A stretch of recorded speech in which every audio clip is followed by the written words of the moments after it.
Michaela!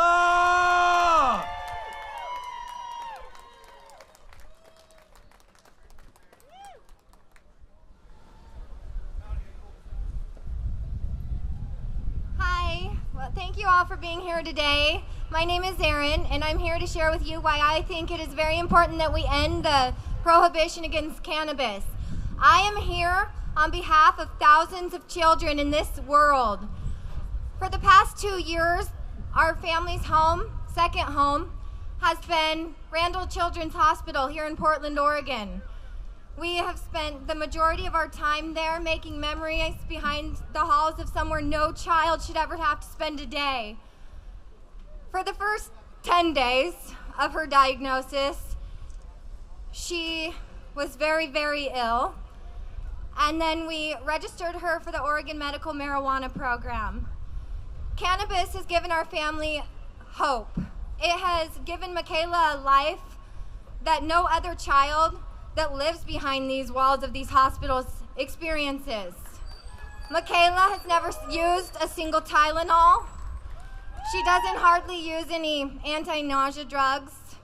She doesn't have to use antidepressants to keep her happy, and she's always laughing, smiling, and running.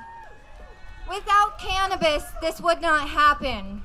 Most of these children that live in our second home have feeding tubes in their noses, and they are the skinniest kids. You would never want to even see a child that skinny. They shouldn't have to experience this when a simple plan can make it so they do not have to live life in this kind of way. These children are innocent. They have done nothing to this world to do any harm. My daughter has taken cannabis oil every single day for 2 years. She has straight A's. She's in the 2nd grade and reads at a 5th grade level.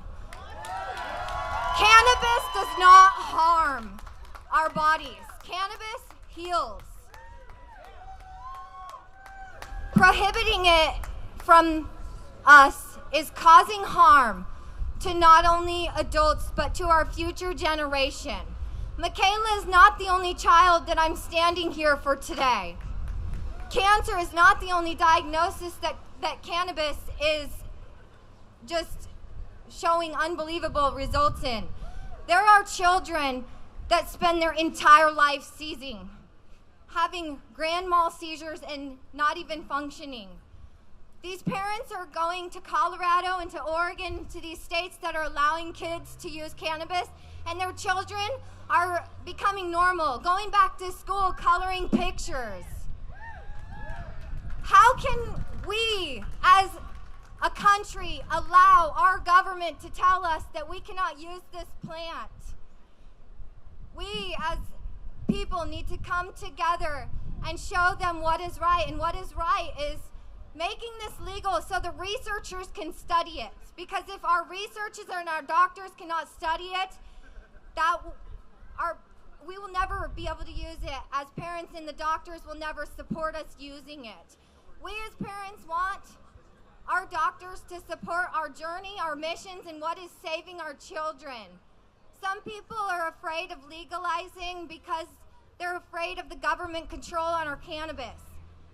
Without legalization, my daughter's doctors cannot support us, and they don't, and we're treated like criminals in our hospital. When my child is the only one running and laughing down the hallway, and every parent should be accepted to use this medicine, and our doctors should be recommending it to our children, because our children don't deserve to have feeding tubes in their noses and to starve to death in front of our very own eyes when they can take a plant and live. So that's all I have to say today in my words. Thank you guys for being here today.